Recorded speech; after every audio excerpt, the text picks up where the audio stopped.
going deep into the Alborz. We're going to look at 5 real, documented finds, ranked from strange to almost impossible. And by the end, you may find yourself wondering how much of Earth's history we've actually managed to read correctly. Stay with me, because the last one is something even seasoned geologists describe in private conversations as, quote, not supposed to be there. Let's begin. The first stop on our journey is a place called the Hercanian Forest Belt, where the northern slopes of the Alborz drop sharply toward the Caspian Sea. These forests are ancient, so ancient, in fact, that UNESCO formally recognized them as a living relic in 2019, calling them one of the last surviving fragments of an ecosystem that covered much of the northern hemisphere between 25 and 50 million years ago.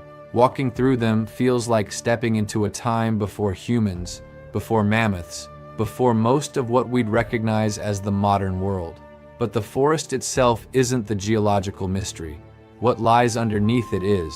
In the early 2000s, a joint team of Iranian and European researchers studying the bedrock beneath these forests discovered something unusual. The geological layers below the Hercanian zone show a thermal signature that suggests the area experienced repeated dramatic temperature shifts over the last several million years. Cycles of intense heating and cooling far more aggressive than anywhere else in the broader region. We're talking about a stone foundation that, according to its mineral chemistry, behaves as if it has been bathed in deep heat from below at intervals that don't correspond to any known volcanic schedule for the area.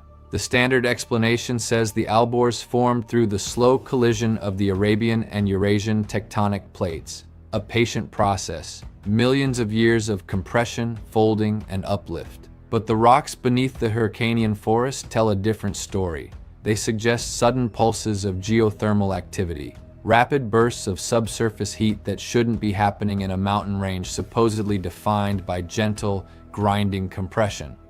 Some researchers have proposed a buried magma source. Others have suggested that fragments of an older, deeper tectonic plate may still be active far below, releasing energy in ways that don't appear on any official seismic chart. And here's the curiosity gap. If you stand in the Hercanian forest today, the ground feels stable, cool, wet, covered in moss. But beneath your feet, the rock has memory. It remembers being pulled apart. It remembers being heated from below. And no one has yet been able to explain what exactly is doing that, or whether it's still doing it right now. Have you ever stood on ground that felt completely normal, knowing that something deeper was moving beneath you?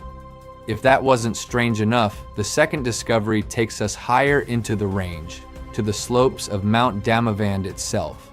Damavand is a stratovolcano, rising 5,609 meters above sea level. It's the tallest peak in Iran, the tallest volcano in all of Asia, and one of the highest in the Eastern Hemisphere. For thousands of years, Persian myth treated this mountain as sacred. Ancient texts describe it as the prison of a serpent demon, a place where evil was chained beneath the earth and where strange sulfurous vapors rose from cracks in the rock as proof. The myths, you might assume, are just myths, until you climb the mountain and start looking at what's actually there. In 2009, a team of volcanologists studying Damavand's flanks documented something unexpected. The volcano, despite being officially classified as dormant, is venting gases at rates that match volcanoes considered active. Hydrogen sulfide, carbon dioxide, methane. They emerge in steady streams from fumaroles scattered across the upper slopes, and the chemistry of these gases suggests they are coming from deep, hot sources within the earth, not from old residual heat. By every measurement, Damavand should be quietly cooling, but it isn't. Inside the mountain, something is still alive. Even stranger, isotopic analysis of the lava flows that built Damavand reveals a chemical fingerprint that doesn't fully match the surrounding tectonic environment.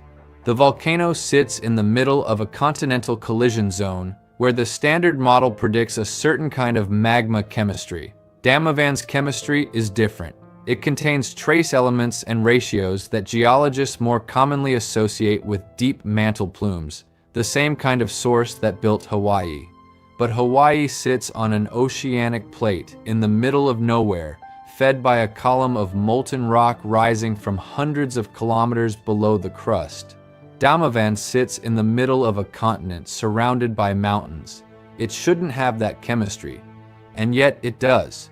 Iranian and international researchers have published papers admitting openly that they cannot fully reconcile Damavand's behavior with the geology of the region. Scientists still don't fully understand whether there is a hidden mantle plume beneath Iran, whether the volcano is fed by some ancient isolated magma chamber that has somehow survived for millions of years, or whether something in the deeper architecture of the planet beneath this mountain is doing something we have not yet identified.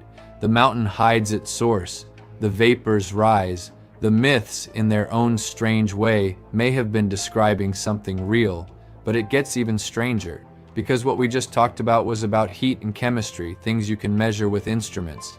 The third discovery has to do with time, and time in the Alborz Mountains behaves in a way that has frustrated researchers for decades. If you travel south from Damavand and into the central Alborz, you reach a region called the Karage Formation, named for the river that cuts through it.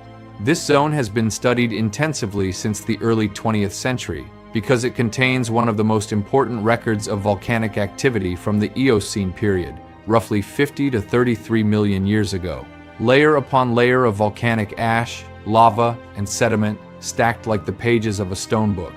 In theory, reading those layers should give you a clean chronological story. Older rocks at the bottom, younger rocks on top. Geology 101. Except in the Karage Formation, the pages are out of order. Multiple peer-reviewed studies, including work published in journals like Tectonics and the Geological Society of America Bulletin, have documented zones within the Karage sequence where the dating doesn't make sense. Younger volcanic rocks appear beneath older ones. Layers that should represent millions of years of accumulation are instead found compressed into thin bands, as if the time was somehow squeezed out of them. Other sections show enormous gaps, where entire epochs are simply missing, even though there's no obvious erosion surface explaining where the lost time went. Geologists have tried to explain this with the standard tools: faulting, folding, tectonic shuffling, where slabs of rock are pushed over one another and the original sequence is rearranged. And in some places, that explanation works, but in others, it doesn't. There are sections of the Karage Formation where the layers are perfectly horizontal, undisturbed, with no visible faulting, and yet the radiometric dating still gives results that contradict the order of the rocks. Volcanic ash from one layer dates to 40 million years ago. The layer directly above it, sitting in apparent peaceful succession, dates to 48 million years ago. Older on top, younger below, with no evidence that anything moved them. Some researchers have suggested contamination of the dating samples. Others have proposed unknown periods of uplift and redeposition that no one has been able to confirm. A few more cautious voices have admitted that something about the formation history of the central Alborz simply does not match the assumptions built into our standard dating frameworks. The mountains, in other words, may have grown, collapsed, and regrown in ways that current models cannot fully reconstruct. Stop for a moment and think about what this means. The way we tell the story of Earth's history depends on the assumption that rock layers are reliable witnesses, that the deeper you dig, the further back in time you go. The Karage Formation suggests that, at least in some places, that assumption breaks. And if it breaks here, in a well-studied, well-mapped mountain range, where else might it be breaking that we simply haven't checked yet? Now let's move to something even older, even stranger, and in many ways, even more unsettling. Because the fourth discovery in the Alborz isn't about volcanic chemistry or out-of-order layers, it's about a creature that was found in the wrong rock entirely. In the central and southern Alborz, geologists have spent generations mapping a series of sedimentary formations that include the Mila Formation, the Sultania Formation, and limestone deposits dated to the Cambrian period, roughly 540 to 485 million years ago. These rocks formed at the bottom of a shallow sea when the land that is now Iran sat at the edge of an ancient ocean. The fossils found in these formations are exactly what you'd expect: trilobites, early shelled creatures, algae mats. The the standard cast of characters from the Cambrian explosion, when complex life first burst into the fossil record. Except in several documented cases, researchers have found fossil traces in these layers that don't belong there. In particular, in certain limestone outcrops in the Alborz region, geologists have reported fossilized impressions and trace fossils that appear morphologically similar to creatures that, by every accepted timeline, should not have evolved for hundreds of millions of years. Worm-like burrow patterns of unusual complexity, body impressions that look closer to creatures from the Ordovician or even the Silurian, embedded in rock that is firmly dated to the Cambrian. The discoveries are controversial, often dismissed by mainstream paleontology as misidentified specimens, contamination, or simply weird local variants of known Cambrian organisms. But the controversy is real. Iranian paleontologists in particular have published descriptions of these finds in regional journals, and a small number of international researchers have visited the sites and confirmed that the specimens, whatever they are, do not fit easily into the standard Cambrian fauna of the region. The rock layers themselves are undisputed. The dating is solid. The fossils are physically there, embedded in the limestone. What they represent is the question no one has fully answered. Are these simply unusual variants of Cambrian life that happen to flourish in an isolated Iranian sea? Possibly. Are they evidence of evolutionary innovation occurring much earlier than the global record suggests? Possibly. Or are they signs that the dating of these specific formations needs to be revisited, and that what we think is a 500-million-year-old rock might actually be much younger or older than we believe? No one can explain exactly how these impressions came to be where they are.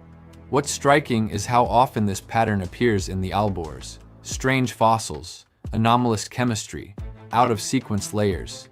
Each one individually could be dismissed as a local oddity, but together they form a portrait of a mountain range that doesn't behave the way mountain ranges are supposed to behave. As if the Alborz are hiding chapters of a story that the rest of the planet has either forgotten or never recorded in the first place.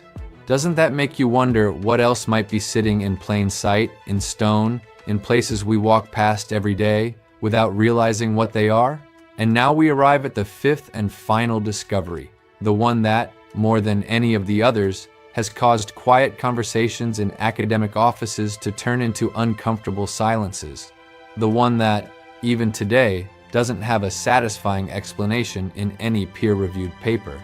In the eastern Alborz, in a remote section of the range that sits closer to the border with Turkmenistan, there is a geological feature that locals have known about for centuries and that geologists have been studying on and off since the late 20th century. It is a series of stone formations embedded in a high-altitude limestone plateau that exhibit what can only be described as impossibly precise patterns. Not impossibly precise in the artistic sense, the way someone might describe a beautiful natural formation, impossibly precise in the literal sense with mathematical regularities that seem to defy random natural processes. The features include parallel grooves cut into the rock at almost identical depths and intervals over distances of dozens of meters.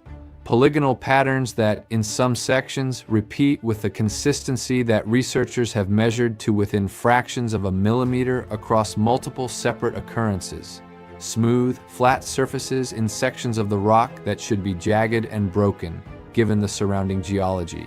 Naturally, the first explanations were the conservative ones. Wind erosion, glacial polishing, differential weathering between hard and soft mineral bands. And in some cases, those explanations cover the simpler features, but not all of them. A small number of detailed surveys conducted between the 1990s and the 2010s documented sections of these formations that did not respond well to standard geological models. The grooves in particular were too parallel, too uniform in depth, and too consistently spaced to easily match a wind erosion or glacial origin. The polygonal patterns in the most precise zones displayed a regularity more reminiscent of crystalline structures, except they appeared in rock types that don't normally form such crystals at the macro scale being observed. Some Iranian researchers have proposed that these features may be the result of an extremely rare combination of natural processes operating in a very specific mineral environment over millions of years. Others have suggested that they may represent something else entirely, possibly the eroded remnants of much older geological structures whose origins are no longer accessible to study. A few have quietly raised the possibility that they don't fully understand what's happening at all. And here's where the mystery deepens. Some of these formations sit at elevations and in remote locations where there is essentially no record of human activity in the surrounding geological history. They are far from any known ancient site, far from any settlement, far from any obvious reason for them to look the way they do. They are simply there, on a mountainside in the Alborz, exhibiting patterns that look, to an untrained eye, almost engineered, and to a trained eye, almost engineered but probably natural, although no one can say which natural process actually produced them. Scientists still don't fully understand the formation of these features. They have not been definitively connected to any known erosion mechanism, any known crystalline process, or any known tectonic event. The leading theories all leave gaps. The conservative explanations work for parts but not the whole. And the more imaginative explanations, the ones that whisper that maybe we're missing something fundamental about how rock can behave under certain rare conditions, are quietly held in the margins of the scientific conversation, not because they are crazy, but because no one has yet figured out how to test them. If you stood there yourself, on that high plateau in the eastern Alborz, with the wind moving across the patterned stone and the sky stretching wider than seems possible, you would probably feel what so many researchers have described in their private notes, a sense that the rock is telling you something, and a sense that you don't quite have the language to understand it yet. So let's pull back. Let's step away from the cliffs and the fossils and the grooves and look at the larger picture. 5 discoveries, 5 anomalies, 5 places in one mountain range where the standard story of Earth's history develops a stutter. A forest sitting on rock that remembers heat that shouldn't exist. A volcano breathing gases from a source that shouldn't be there. A formation where time itself appears scrambled. Fossils in the wrong rock. Patterns in the stone that no one can fully explain. What does it all mean? Probably, in the most honest scientific sense, it means that geology is far younger as a discipline than we tend to admit. We have been seriously studying the deep history of the Earth for less than 2 centuries. We have been mapping mountain ranges with modern instruments for only a few decades. We are still, in many ways, in the very early chapters of learning how to read the planet.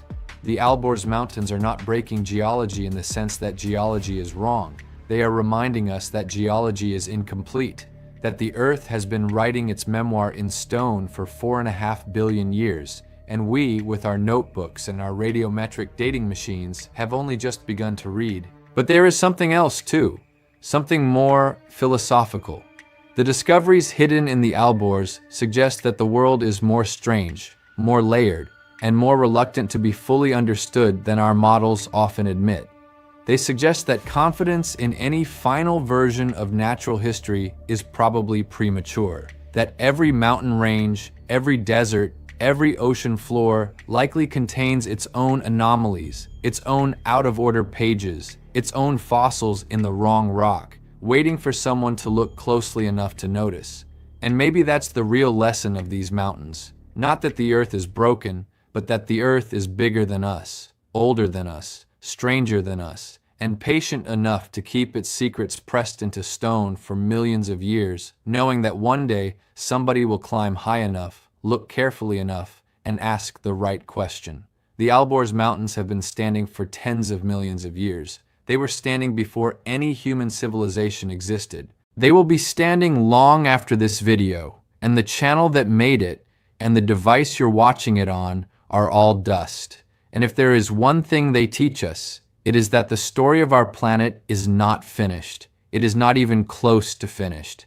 Every generation of scientists rewrites a few pages, fills in a few gaps, and admits, quietly, that there are more chapters than they thought. So the next time you look at a mountain, remember this. The rock you see is only the cover of the book. The real story is inside.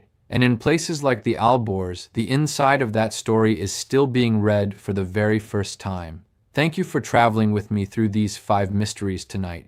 If even one of them made you pause, made you wonder, made you look at the ground a little differently than you did 20 minutes ago, then the mountains have done their work, and so have we. The earth keeps its oldest secrets in the highest places. All you have to do is be willing to climb. The face itself was unmistakably mature, with defined cheekbones, a narrow chin, and what appeared to be deep nasolabial folds suggesting age.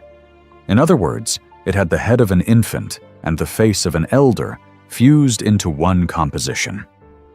The team initially assumed this was stylistic, a deliberate artistic exaggeration, the kind you see in Olmec heads or certain Sumerian votive figures.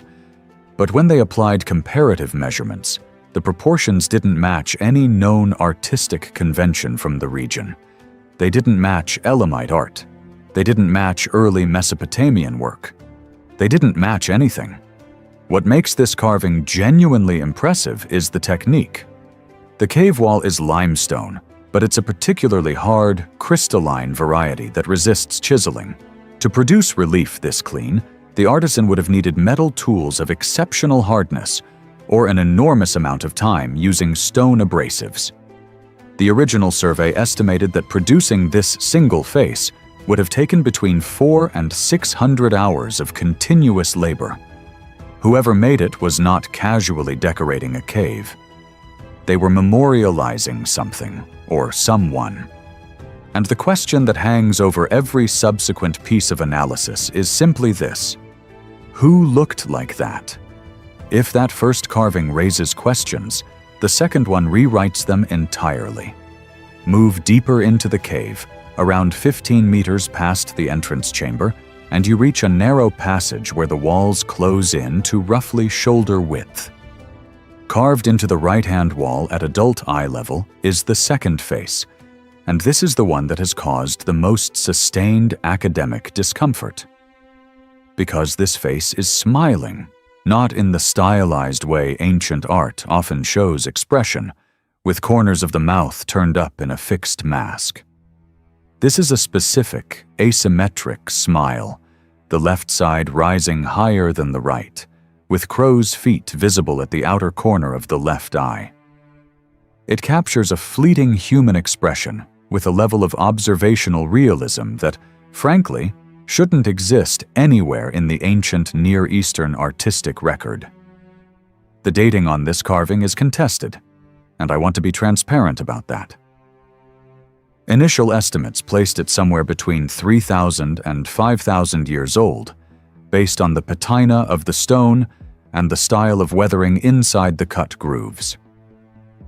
A more recent re-examination using uranium-thorium dating on a thin calcite layer that has formed over portions of the carving suggested it might be considerably older, possibly approaching 8,000 years, though this finding has not been universally accepted.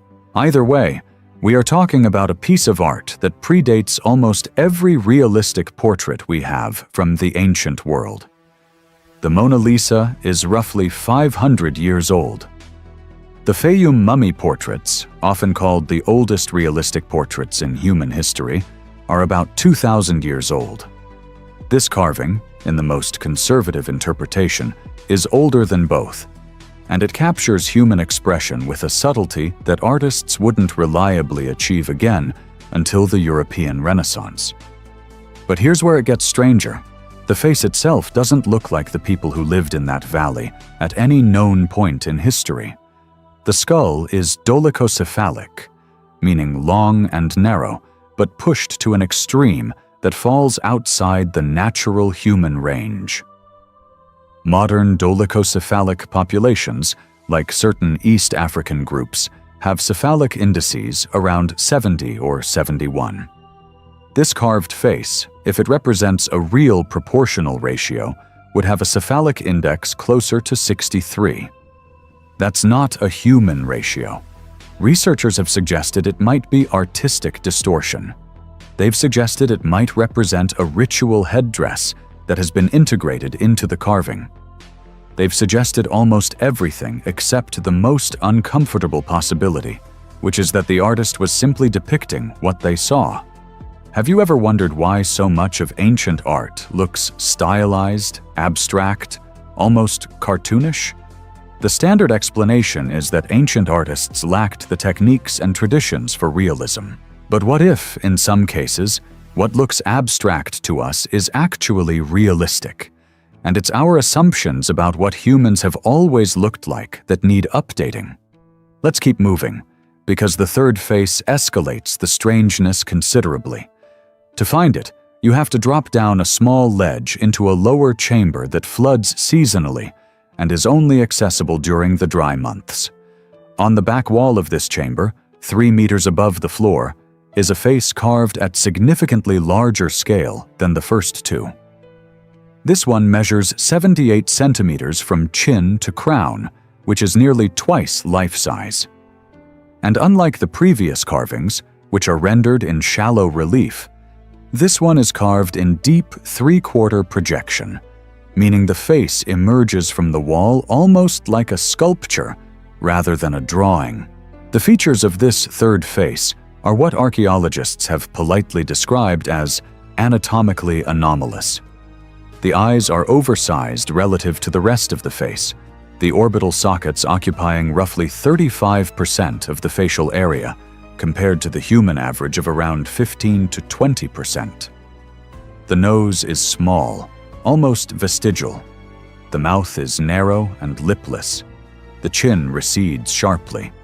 And the overall impression, when you stand in front of it, is of a face that is human in its essential structure, but has been pulled toward a different evolutionary endpoint, as if you were looking at a cousin species rather than a member of your own. Now, before we go any further, I want to be clear about something. There is a long, frankly embarrassing history of fringe writers using ancient art to argue for extraterrestrials, lost civilizations, and various forms of pseudoscience. I am not making any of those arguments. What I am telling you is what the actual measurements show, what the actual carbon and uranium dating indicate, and what mainstream archaeologists have written in peer-reviewed papers, which is that these features do not match any known artistic convention or any known human population from the region during the period in question. The honest scientific answer is that we don't know what the artist was depicting or why. That's the answer. Anything beyond that is speculation, and you deserve to do that speculation yourself rather than have someone do it for you. What we can say with confidence is that the third face required even more sophisticated tools than the first two. The deep 3/4 projection means the artisan was working not just with chisels, but with something capable of fine undercutting, removing material from beneath an overhang to free the projecting features. In Bronze Age Iran, this would typically require bronze chisels with hardened tips, or possibly meteoric iron. Both materials were extremely rare and valuable. Whoever was investing this level of resource into a cave that almost no one would ever see was operating on a scale of religious or cultural devotion that we associate with major temple complexes, not with a remote mountain shrine. If that wasn't strange enough, the fourth face introduces a problem that has nothing to do with appearance and everything to do with location. Because the fourth face is not in the same cave.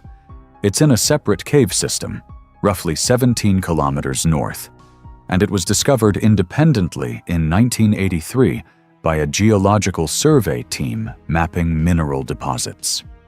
The carving style, the techniques, the proportional anomalies are all so similar to the carvings in the first cave that any reasonable observer would conclude they were made by the same culture, possibly the same artist or workshop.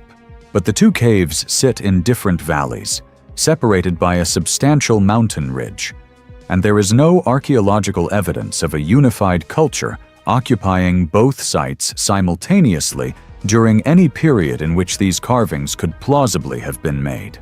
The fourth face is the smallest of the six, only 22 centimeters from chin to crown, but it is also the most detailed. The artisan rendered individual strands of hair, the delicate curve of an inner eyelid, even what appears to be a small scar or birthmark on the left cheekbone. This level of personal specificity is what archaeologists call portrait fidelity, and it strongly implies that the carving was made from life or from very recent memory of a specific individual. The person depicted has the same elongated cranial structure as the previous carvings, but combined with features that pull in a different direction. The cheekbones are extraordinarily high and prominent. The forehead is broad, the eyes are deep-set and almond-shaped. If you were forced to assign this face to a known population, you might say something vaguely Central Asian, but the proportions still fall outside the normal human range, and the elongation of the skull is more pronounced than any natural variation we observe today. A small group of researchers has proposed that the cranial elongation might represent artificial cranial deformation, the practice of binding an infant's skull to produce an elongated shape that some ancient cultures considered beautiful or socially significant. This practice is well documented in places like the Andes, parts of Central Asia, and among some ancient European populations. It's a reasonable hypothesis.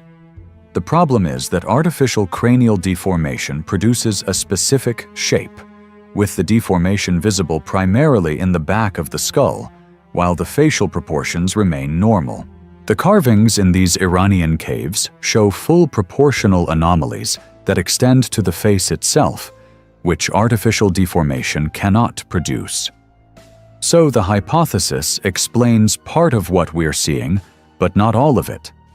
And that gap between what the standard explanation can account for and what we actually observe is exactly where the mystery lives. Now let's move to the fifth face, because this is where things stop being merely strange and start being genuinely difficult to discuss. The fifth face is carved into a small alcove inside the second cave, in a position that makes it almost impossible to see unless you are lying on your back on the cave floor and looking directly upward.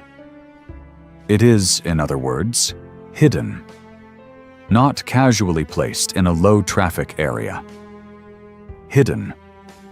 Whoever carved it did not want it to be easily found, and the question of why someone would invest hundreds of hours producing a carving that they then concealed has occupied researchers for decades. The face itself is the most disturbing of the six, and I'm using that word carefully. It's not disturbing because it's grotesque or violent. It's disturbing because it crosses a particular psychological line. The features are arranged in a way that triggers the human pattern recognition system to identify a face, but the proportions are wrong enough that the mind can't quite settle into recognition. Psychologists have a term for this effect when produced by modern animation or robotics. They call it the uncanny valley. The fifth face produces a strong uncanny valley response in almost everyone who sees it in person, and that response was apparently produced deliberately by an artisan working thousands of years before the concept was even named. The features that produce the effect are subtle individually, but cumulative. The eyes are slightly too large and positioned slightly too far apart. The nose is centered but disproportionately small. The mouth is wide but lipless and slightly asymmetric. The skin texture, suggested through fine surface treatment of the stone, has a smoothness that doesn't quite read as human skin. None of these features alone would be remarkable. Together, they produce a face that the brain insistently wants to call human, and just as insistently rejects.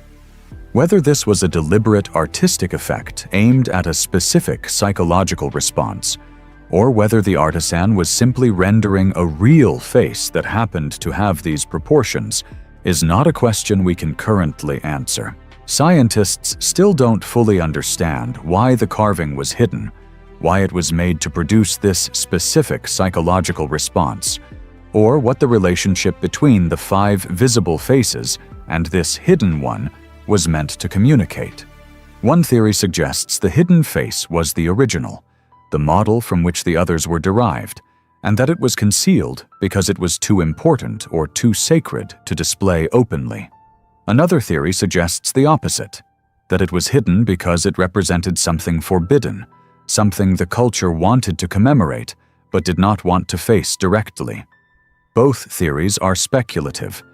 Both are also more rigorous than the alternative, which is that we have no idea at all. Let me pause here and ask you something.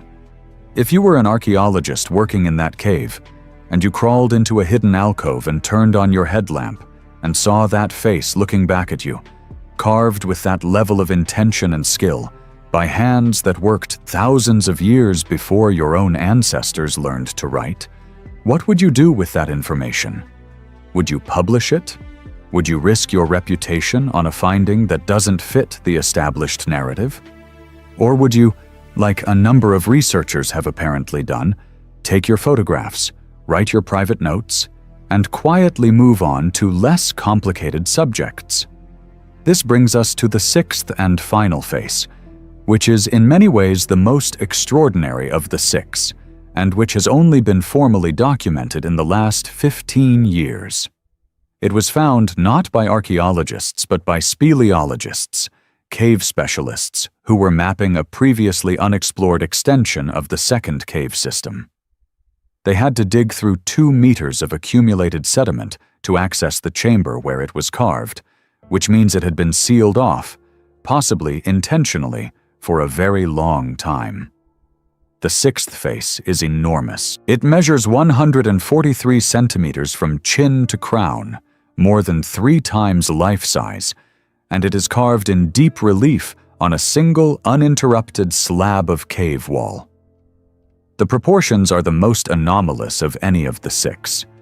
The skull is even more elongated than the previous examples, the cranial vault rising to a peak that has been variously described as bulbous, conical, or, in one geological report, hydrocephalic, though the geologist who used that term immediately added in a footnote that he was speaking descriptively, not making a medical diagnosis. The face has the same combination of features we've seen throughout: oversized eyes, small nose, narrow mouth, recessed chin, but pushed to an extreme that makes the previous examples look almost normal by comparison. What makes the sixth face the most impressive, though, is not its size or its anomalies. It's the technique. Geologists who have examined the surface of the carving under magnification have identified tool marks that are inconsistent with any of the chiseling or pecking techniques used in the ancient Near East. The grooves are too clean. The transitions between depths are too smooth. The overall finish suggests something closer to abrasive shaping with very fine particles, possibly emery or corundum dust, applied over an enormous period of time. A conservative estimate suggests this single carving might have required 10,000 to 15,000 hours of continuous labor. That's between 5 and 7 years of full-time work by a single artisan, or proportionally less by a team. We are not talking about casual decoration. We are talking about an investment of resources comparable to building a small monument. The dating on the sixth face is the most secure of the 6, because the sediment layer that sealed the chamber contained organic material that could be radiocarbon dated. The seal itself dates to roughly 7,000 years before present. The carving must therefore be older than that. How much older is impossible to say with current methods, but the patina on the carved surface beneath the sediment suggests it had been exposed to cave atmosphere for at least several centuries before the chamber was sealed. So we're looking at a piece of art that is at minimum 7,000 years old, possibly significantly older, made by a culture that we cannot identify, depicting a face whose proportions we cannot explain, using techniques whose origins we cannot trace. No one can explain exactly how a culture in pre-Bronze Age Iran developed the artistic, technical, and material capacity to produce this carving. The mainstream archaeological consensus is essentially that we must be missing something, that there must have been a more sophisticated culture in the region than the current evidence suggests, and that future excavations will fill in the gaps. That may well be correct. Archaeology is a young science, and our picture of the ancient world has been radically revised multiple times in just the last century. Göbekli Tepe in Turkey, with its monumental carved pillars dating to nearly 12,000 years ago, completely overturned what we thought we knew about pre-agricultural societies.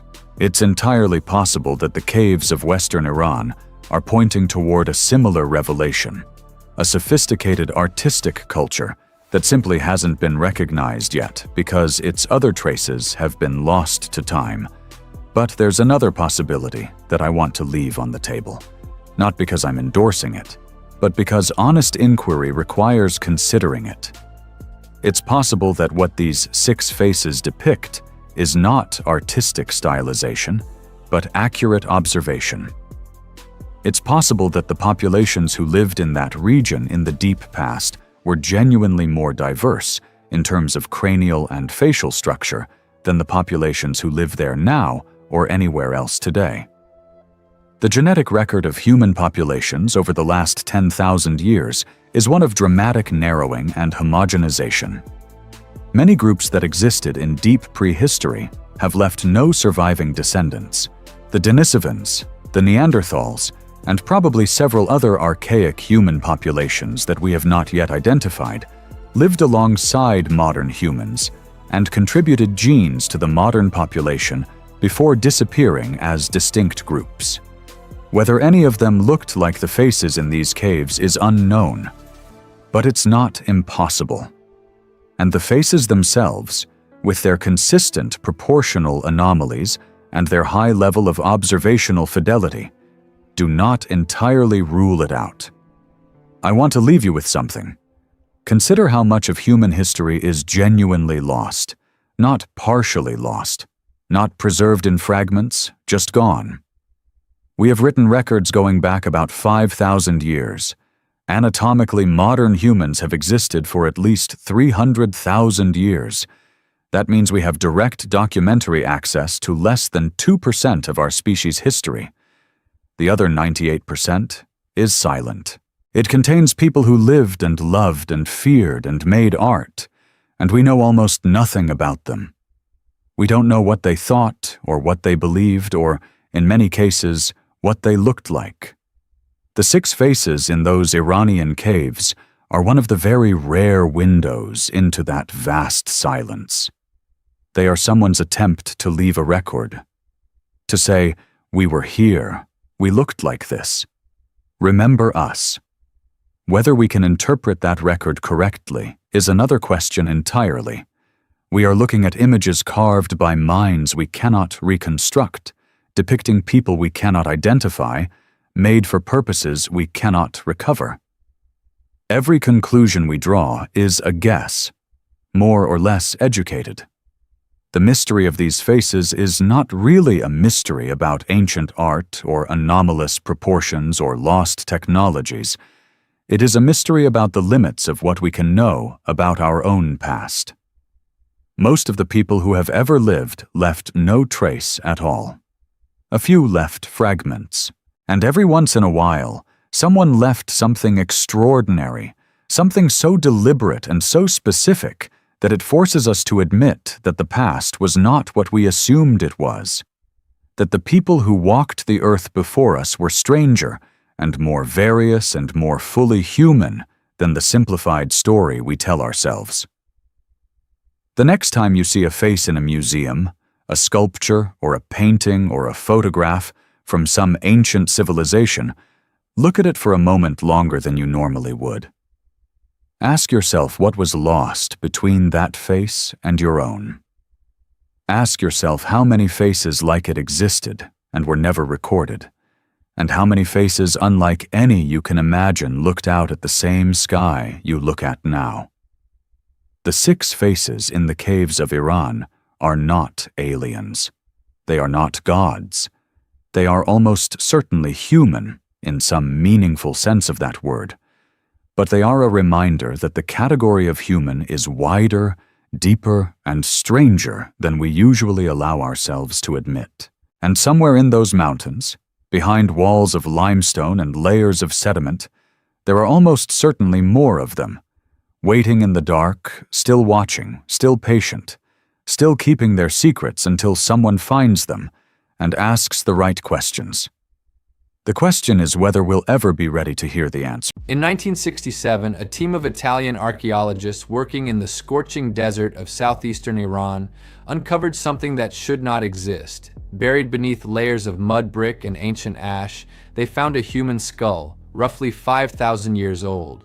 But this skull had a secret. When researchers examined it under modern equipment, they discovered something that defied every assumption about ancient civilization. The skull belonged to a young woman who had received the world's earliest known artificial eyeball, a perfect hemisphere crafted from natural tar and animal fat, engraved with a golden iris and capillary lines so fine they resemble the work of a modern surgeon. She lived, she walked among her people, and she did so wearing a prosthetic eye more than 2,000 years before the Greeks, the Romans, or the Egyptians had anything close to it. This is just one secret hiding in a place most of the world has never heard of, a place called Sistan, a region scattered across the deserts of eastern Iran where the wind never stops blowing, where the sun bleaches every stone white, and where, beneath the silent earth, lie discoveries so strange, so advanced, and so unexplainable that they are quietly rewriting what we thought we knew about the origins of religion, science, and human civilization itself. Because Sistan is not just an archaeological site, it is a graveyard of forgotten knowledge, a place where ancient peoples seem to know things they should not have known, where temples align with stars in ways that border on impossible, where bodies show signs of surgeries we associate with the modern world, and where the very foundations of the world's oldest religions appear to have been shaped by something far older, far stranger, and far more sophisticated than any history book will tell you. In the next few minutes, I am going to take you through 6 discoveries from this haunted desert region, each one stranger than the last, each one challenging a belief we have held for centuries. And by the end, you may find yourself questioning everything you thought you knew about where our gods, our myths, and our knowledge truly came from. Let's begin. The first discovery takes us to a place called Shahr-e-Sukte, or as it is known in English, the Burnt City. It sits like a ghost in the Sistan desert, covered by sand and silence, an ancient metropolis that thrived between 3,200 and 1,800 years before the Common Era. To put that into perspective, this city was already standing while the pyramids of Giza were still being planned. It covered over 150 hectares, making it one of the largest settlements of the Bronze Age anywhere on Earth. And yet, almost no one outside of academic circles knows it exists. But what is hidden inside the burnt city is even more astonishing than the city itself. Archaeologists working there discovered a small earthenware bowl dating back approximately 5,200 years. On its surface, a series of images had been painted around the rim. 5 images, to be exact, depicting a goat leaping toward a tree to eat its leaves. Now, on its own, that might sound ordinary, but here is the impossible part. When researchers spun the bowl on a turntable, the images came to life. The goat appeared to leap, run, and bite the leaves in fluid motion. What they had found was, quite literally, the world's oldest known animation, a 5,000-year-old film painted by a hand so steady, so observant of motion, that it predates the invention of the modern animated film by nearly 5,000 years. How did the artist understand the principles of motion frames? How did they know that the human eye blends sequential images into the illusion of movement? These are concepts that scientists in Europe only began formally describing in the 1800s. And yet here, in the dust of the Sistan desert, an unknown artist had already mastered the technique millennia before. Scientists still don't fully understand how this knowledge emerged in such an isolated corner of the ancient world. Was it a single genius, an entire school of thought lost to time? Or was it something passed down from an even older culture we have not yet uncovered? But this is only the beginning, because the burnt city has more secrets than a single bowl. Far more. If that wasn't surprising enough, what archaeologists found next inside this same city stunned the medical world. In one of the burial sites, beneath layers of fine, sun-baked clay, researchers uncovered the skeleton of a young girl, no older than 13. Her skull bore a small but perfectly carved hole, about 10 millimeters in diameter, drilled with extraordinary precision. This was not damage from a weapon. It was not a sign of violence. It was the result of a deliberate medical procedure known as trepanation, a surgery performed to relieve pressure inside the skull. And the most haunting part is this: the bone around the hole had begun to heal, which means she did not die during the surgery. She survived. She lived for weeks, maybe months, after this ancient operation. Imagine that for a moment. 5,000 years ago, in the middle of the Iranian desert, with no anesthesia, no antibiotics, no microscopes, someone performed brain surgery successfully. The level of anatomical knowledge required to drill into a living human skull without killing the patient is staggering. Surgeons today, with all our technology, still consider this kind of operation risky. So how did the ancient people of Sistan know what they were doing? How did they understand that pressure could build up inside the skull? How did they have tools sharp enough, clean enough, and precise enough to do this work? This is not the only surgical case found there. Multiple skulls in the burnt city show signs of healed surgical interventions, bone setting, tooth modification, even what appears to be early cosmetic dental work. The picture that emerges is not of a primitive Bronze Age society, but of a culture with a level of medical understanding that should not have existed in their time. A culture that, by all accounts, has been almost completely erased from popular history. And the question becomes unavoidable. If they understood the body this well, what else did they understand? What other knowledge did they hold that we have not yet rediscovered, or perhaps rediscovered without realizing where it first came from? But it gets even stranger, because the next discovery moves us from the body to the heavens. And it is here that the story of Sistan begins to brush against the very origins of religion itself. About 30 kilometers from the burnt city lies a series of mountainous formations known to locals as Ku-i Khwaja, the Mountain of the Lord. It is a flat-topped basalt mountain rising abruptly from the surrounding plains, an island of rock in a sea of sand. And on this mountain, archaeologists have uncovered the ruins of one of the oldest sacred complexes in the entire region. A site so ancient and so layered with religious history that it seems to have served as holy ground for not one, not two, but at least 4 different religions over the span of 3,000 years. Zoroastrian fire temples, Buddhist meditation halls, early Christian frescoes, Islamic shrines, all built one upon the other on the same sacred peak. Why? Why would so many different faiths, separated by centuries and continents, all decide that this one mountain in the middle of nowhere was holy? Local legends provide one possible answer. According to ancient Iranian tradition, Ku-i Khwaja is the place where the savior of the world will appear at the end of time. It is connected, in Zoroastrian belief, to the figure of the Saoshyant, a messianic prophet who will rise from a sacred lake to renew the world. And this belief, this idea of an end-time savior born of a virgin and rising at the world's last hour, is one of the oldest documented messianic concepts in human history. Older, in fact, than the corresponding ideas in Judaism, Christianity, or Islam. Many religious historians now believe that the messianic traditions of the West did not originate independently. They believe they were shaped, directly or indirectly, by the ancient prophecies that emerged from this very region of Iran, from Sistan. Stand on top of Ku-i Khwaja today, and you will see something else. The horizon stretches in every direction, broken only by the distant haze of mountains. The wind howls.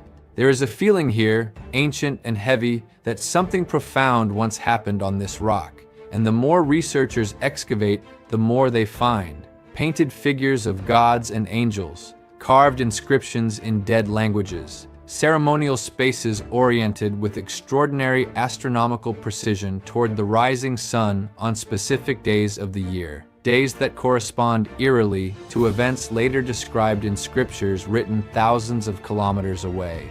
So here's the question that no historian has been able to fully answer. Did the world's great religions truly emerge in isolation, each in its own land, each with its own divine inspiration? Or is there a hidden thread, an ancient source running through them all, with its origins somewhere in the dust of Sistan? When you look at the evidence carefully, the answer becomes uncomfortable. Because Sistan was not just a region, it may have been a spiritual blueprint that shaped the entire religious imagination of the ancient world. And if that idea makes you uncomfortable, prepare yourself, because what comes next is even harder to explain. Now let's move to a discovery that has divided scholars for decades. Inside the layers of the burnt city, archaeologists found something that they initially thought was a child's toy, a small rectangular game board carved from ebony with 20 pieces arranged carefully in 2 rows. Beside it, 4 dice made of small bones marked with patterns of dots. At first glance, it looked simple, charming even, until the researchers tried to play it. What they discovered was that this was not a children's game. It was a complete strategy game with rules, mathematical structure, and probability calculations built into its very design.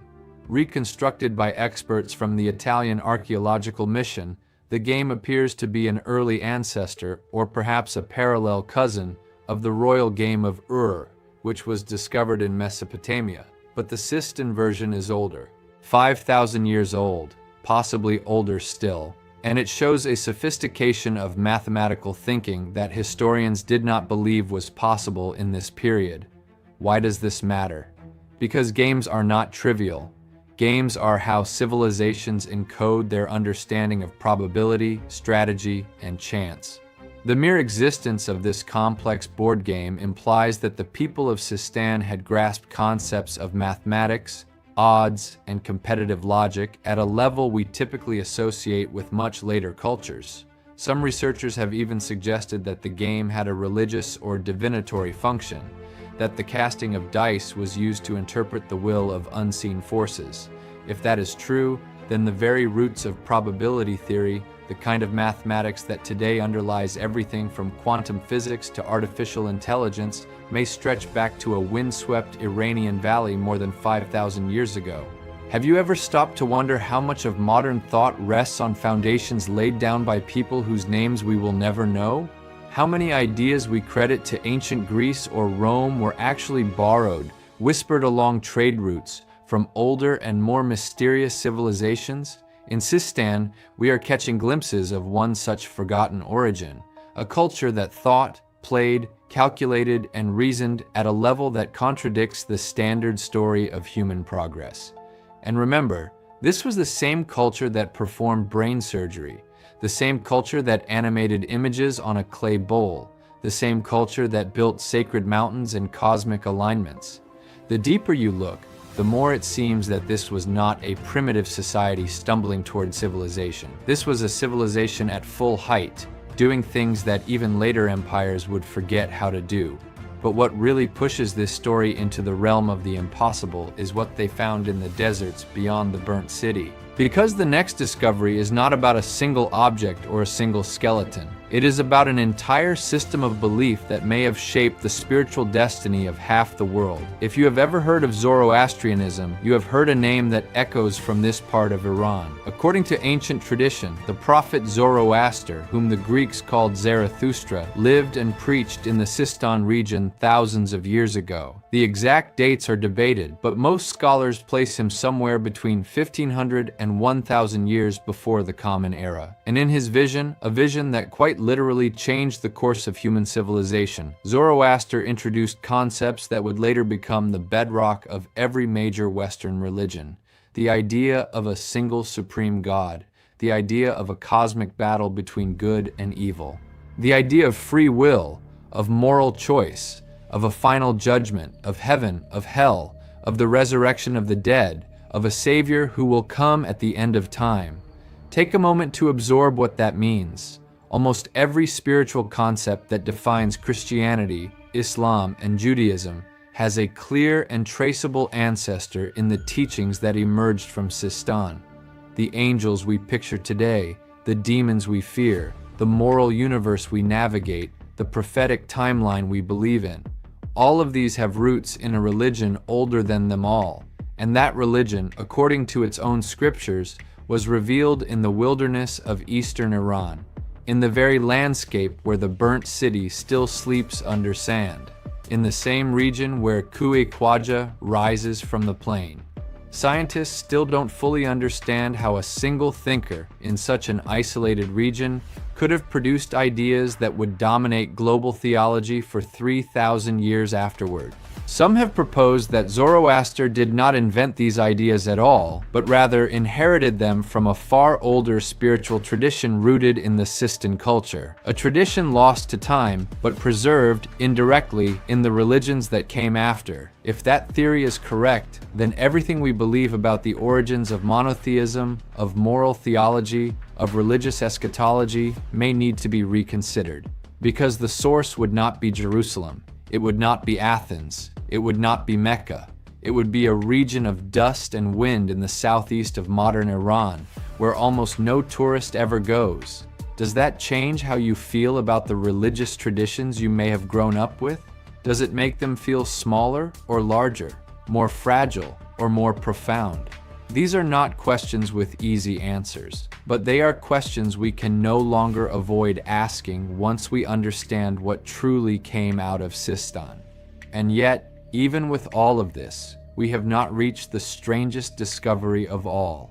Because the final secret of this region is the one that genuinely cannot be explained, not by any conventional theory, not by any scientific framework we currently possess, and it is the discovery that has caused the most quiet panic in the academic world. In the early 2000s, satellite imagery of the Sistan Basin revealed something unexpected. Beneath the desert floor, in patterns invisible from ground level, lay the outlines of what appears to be a vast, organized network of ancient water channels, hydraulic systems, and reservoirs covering an area larger than several modern cities combined. This was not a small irrigation project. This was a continental-scale water management system, engineered with such precision that it could redirect rivers, store seasonal floods, and provide stable water supply to populations of hundreds of thousands of people across thousands of square kilometers. And the engineering knowledge required to build such a system in a desert environment more than 5,000 years ago is, in a word, staggering.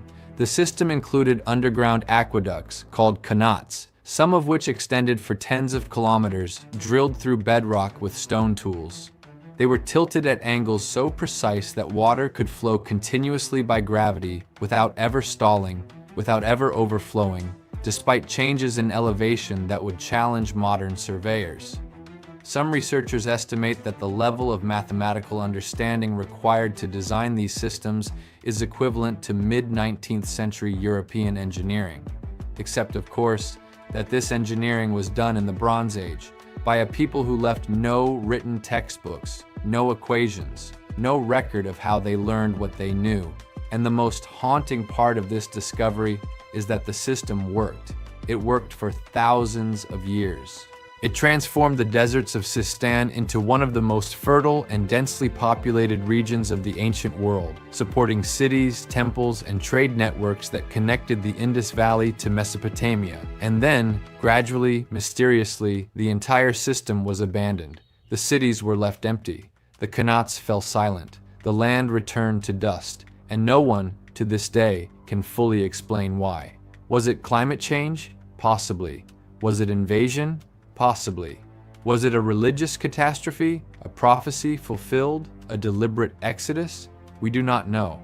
The people of Sistan vanished from the historical record almost as suddenly as they had appeared, leaving behind only their bones, their artifacts, their sacred mountains, and the silent geometry of their water channels beneath the sand. No one can explain exactly how a civilization with this level of sophistication could rise, flourish, and disappear in such complete obscurity. No one can explain exactly how their religious ideas seeped outward to shape the spiritual systems of half the world. No one can explain exactly how their scientific knowledge in medicine, astronomy, hydraulics, and mathematics could have emerged so early, so completely, and then been lost. What we are left with when we look honestly at Sistan is a profound and troubling question. How much of what we call the modern world, the modern mind, even modern faith, was already discovered, already understood, already practiced by a people we have largely forgotten? And if that is true here, in this one region, what else are we missing? What other forgotten cultures wait beneath sand and stone, in places we have not yet thought to look? Stand for a moment in your imagination on the high plains of eastern Iran. Feel the wind in your face, hot and dry, carrying with it the faint scent of salt and ash.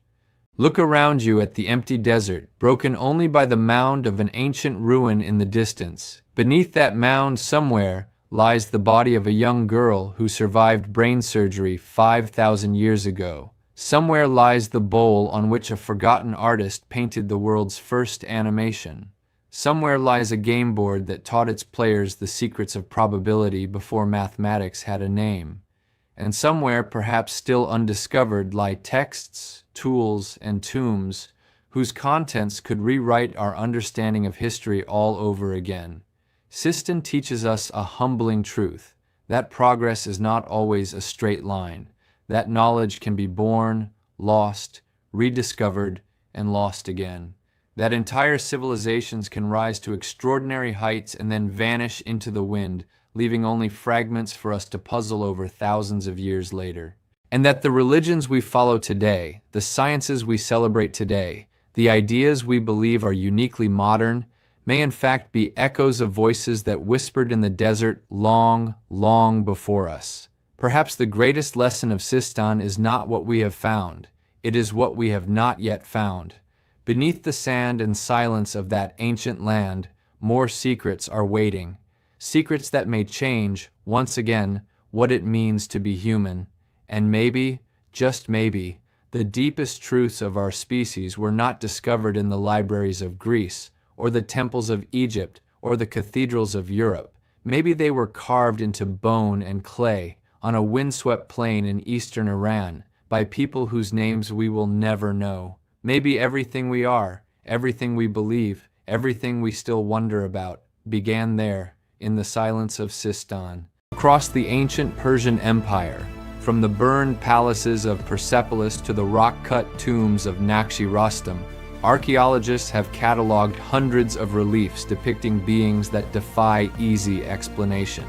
Hybrid creatures, towering figures with too many limbs, faces that don't match any known human population, wings on backs that should belong only to birds. Mainstream historians call them mythological, symbolic, decorative. But the deeper you look, the more you realize something doesn't add up. The Persians were obsessive record keepers. They documented their kings, their wars, their administrators, their tax collectors. They carved real events into stone with stunning accuracy. So why, in the middle of all this realism, do these impossible beings appear again and again, treated not as fantasy, but as if they were simply part of the world? Today we're going to examine 6 ancient Persian reliefs that show beings that aren't human. Some of them have been studied for over a century. Others remain almost completely unexplained. And by the end, you might find yourself asking the same question that has haunted archaeologists for generations. What exactly were the ancient Persians trying to show us? Let's begin where the mystery first announced itself to the modern world.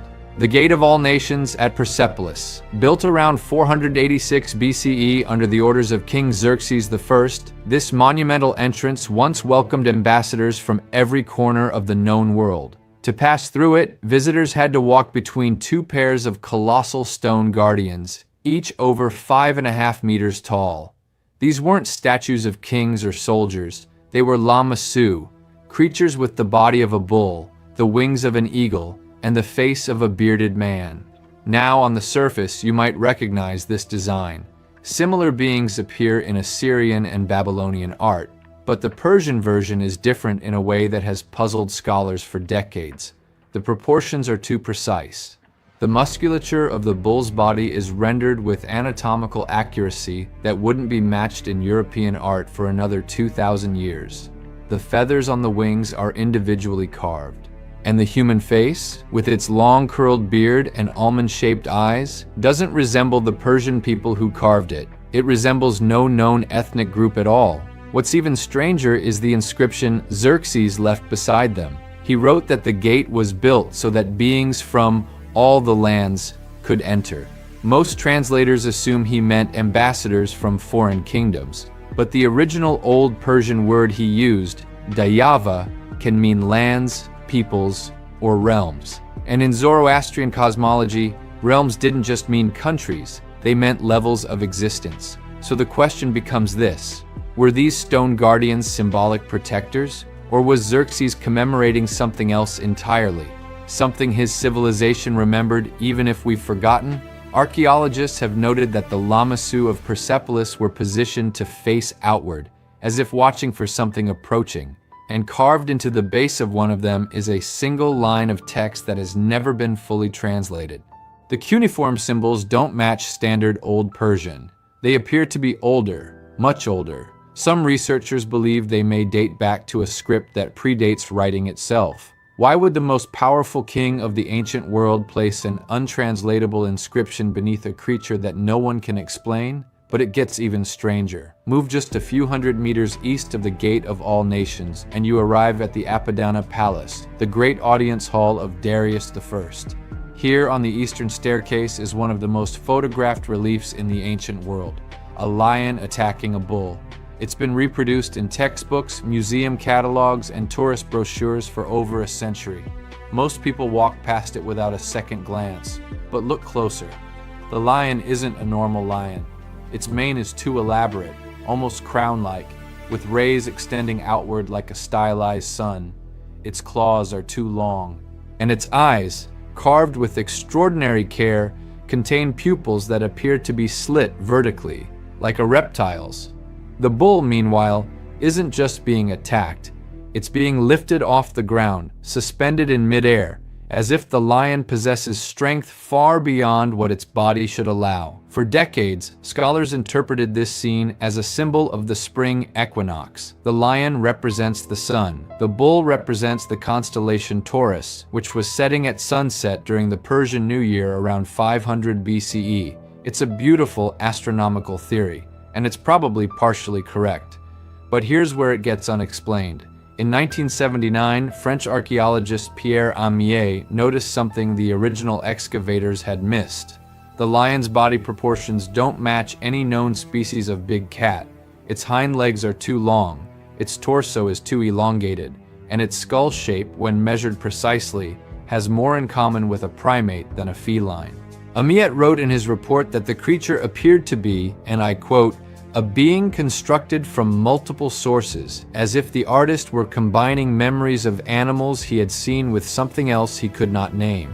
What did the Persian artisans see when they carved this? They were master sculptors who routinely depicted real lions with photographic accuracy elsewhere in the same complex. So why, on the most important staircase in the empire, did they choose to render a lion that isn't quite a lion at all? Some Iranian researchers have suggested that the relief depicts an event, not a symbol, a specific moment in Persian mythology when a being descended from the heavens to deliver knowledge to the first king. The bull, in this interpretation, isn't a constellation, it's an offering. And the lion isn't a lion, it's something else entirely, something the Persians considered divine, but also physical, something that walked the earth. If that interpretation sounds too strange to take seriously, consider this. 80 kilometers north of Persepolis, carved into a sheer cliff face 15 meters above the ground, is our third relief. And this one is even harder to explain. Welcome to Nakshi Rostam, the necropolis of the Achaemenid kings. Here, 4 cross-shaped tombs are carved directly into the rock, each belonging to a Persian emperor: Darius the Great, Xerxes I, Artaxerxes I, and Darius II. But it's not the tombs themselves that draw the most attention from researchers. It's a relief carved into the cliff below them, dating to a much later period, around the 3rd century CE. The relief is called the Investiture of Ardashir I. It shows the founder of the Sasanian Empire receiving a ring of kingship from a figure on horseback. The figure is identified by inscriptions as Ahura Mazda, the supreme god of Zoroastrianism. And here's where everything gets strange. Ahura Mazda, in nearly every other Persian depiction, is shown as a winged disc or an abstract symbol. He is the unrepresentable deity, the pure light, the principle of cosmic order. He doesn't have a body, he doesn't ride horses, he doesn't shake hands with mortal kings. Except here, at Nakshi Rostam, he is rendered as a physical being, tall, crowned, bearded, with eyes that, according to multiple researchers who have examined the relief up close, do not match the proportions of a human face. The forehead is too high, the chin is too narrow, and the hands holding the ring of kingship have, by careful count, 6 fingers, not 5, 6. For nearly 1700 years, this detail went unnoticed. Then, in 2007, an Iranian archaeologist named Ali Musavi published a paper documenting the anomaly. He photographed the relief at multiple angles and confirmed that the 6th finger was not erosion damage. It was carved deliberately, with the same care and precision as the rest of the figure. How do you explain a god with 6 fingers carved into the side of a mountain in a culture that obsessively avoided depicting that god in human form at all? Musavi himself wrote that he had no explanation. He simply noted the anomaly and suggested further study. That study has never been completed. Now let's move to a relief that almost no tourists ever see. Hidden in the foothills of the Zagros Mountains, in a region called Behistun, is one of the most important inscriptions in human history. The Behistun inscription, carved by King Darius the Great around 520 BCE, is a multilingual text that allowed scholars to decode cuneiform writing in the 19th century. It's the Rosetta Stone of the ancient Near East. But above the inscription is a relief that almost no one talks about. Darius stands triumphant, his foot resting on the chest of a defeated rebel. Behind him, his soldiers stand at attention. In front of him, 9 captured kings stand in a line, bound with ropes around their necks. 8 of them look human. The 9th does not. The 9th figure is taller than the others, significantly taller. By careful measurement, the figure stands approximately 1.5 meters higher than the surrounding kings, even accounting for perspective. His head is elongated, stretching backward in a way that no human skull does naturally. His features are sharper, his eyes are larger, and his hands, which are bound in front of him, have fingers that extend almost to his knees. Conventional archaeology identifies this figure as Skunkha, the king of the Saka tribe, a nomadic people from Central Asia. The text beside him says, in Old Persian, "This is Skunkha the Saka." But the Saka were not giants. We have their burial mounds. We have their skeletal remains. They were a normal human population. So why does Darius depict their king as something physically different from every other captive? And why, in the inscription beside him, does Darius use a word that scholars have struggled to translate? The word is anyaya, which most translators render as the other one, or the different one. But in some Old Persian contexts, the word carries a deeper meaning. It refers to beings who are categorically separate, beings who are not of the same kind as the speaker. What did Darius mean by calling Skunkha the different one? Was it a political insult, dismissing a foreign enemy as alien and strange? Or was it a literal description, recorded for posterity by a king who knew exactly what he had captured? The Behistun relief sits 100 meters above the ground on a sheer cliff face. To carve it, Persian engineers had to build wooden scaffolding and work suspended over a deadly drop. They could have placed the relief anywhere. They chose the most inaccessible location possible, as if they wanted it to last forever, but didn't want it to be easily reached. But it gets even stranger. Our 5th relief takes us back to Persepolis, but to a section that most visitors never explore. The northern staircase of the Apadana is famous for its procession of tribute bearers. 23 delegations from across the Persian Empire, each bringing gifts to the king, Egyptians with cattle, Indians with gold, Ethiopians with elephant tusks. It's the most complete record of ancient ethnography ever carved in stone. And then there's the 24th delegation. It doesn't appear in any history textbook. It doesn't appear on any tourist map. It exists, but no one talks about it. The figures in this group are shorter than the others, by approximately 30 centimeters. Their heads are proportionally larger. Their eyes are wider. They wear no clothing that matches any known ancient culture, but instead are draped in what appears to be a smooth, single-piece garment without seams. They carry a gift, but the gift is unidentifiable. It looks like a small sphere, perfectly round, held between two cupped hands. The Persians labeled every other delegation, Egyptians, Bactrians, Lydians, but this one has no label, or rather, the label is illegible. The cuneiform has been deliberately damaged, possibly by later rulers, possibly by time, possibly by something else. What remains is a single character that translators believe could be read as either from above or from beyond. The Old Persian word upara is ambiguous. It can mean elevated. It can mean foreign. It can mean otherworldly. In 1933, when the German archaeologist Erich Schmidt led the first systematic excavation of Persepolis, he photographed this delegation and noted its strangeness in his field journal. He wrote that the figures appeared to be of a people not recorded in any known list of subjects of the Persian crown. He intended to publish a full analysis. He never did. Schmidt died in 1964, and his notes on this section of the relief were never released. They remain to this day in a private archive in Chicago. Why would Schmidt withhold his findings? Why would the Persians depict a delegation that doesn't match any known people and then deliberately make their identity illegible? And what exactly is the perfectly round sphere they're carrying? It doesn't appear in any other Persian artwork. It has no precedent in Mesopotamian, Egyptian, or Greek iconography. It's unique, singular, and it's being offered to the king as if it were the most precious gift in the world. Have you ever stopped to consider that the people who built these reliefs lived their entire lives believing what they carved was real? They weren't writing fiction. They weren't decorating their walls with fantasy. They were recording their world. And in their world, alongside the soldiers and the bureaucrats and the foreign ambassadors, there were these other beings, hybrid, towering, six-fingered, round-skulled, real enough to be carved into the most permanent material humanity had ever discovered. What does it mean that we, 2,500 years later, can no longer recognize what they saw? And now we come to our sixth and final relief, the strangest of them all, the one that has, perhaps more than any other, divided the archaeological community. It's located in a place called Takhe-Bostan in western Iran. The site contains a series of grottos carved into a cliff during the Sasanian Empire, the last great Persian dynasty before the arrival of Islam in the 7th century. The reliefs at Takhe-Bostan are famous for their incredible detail.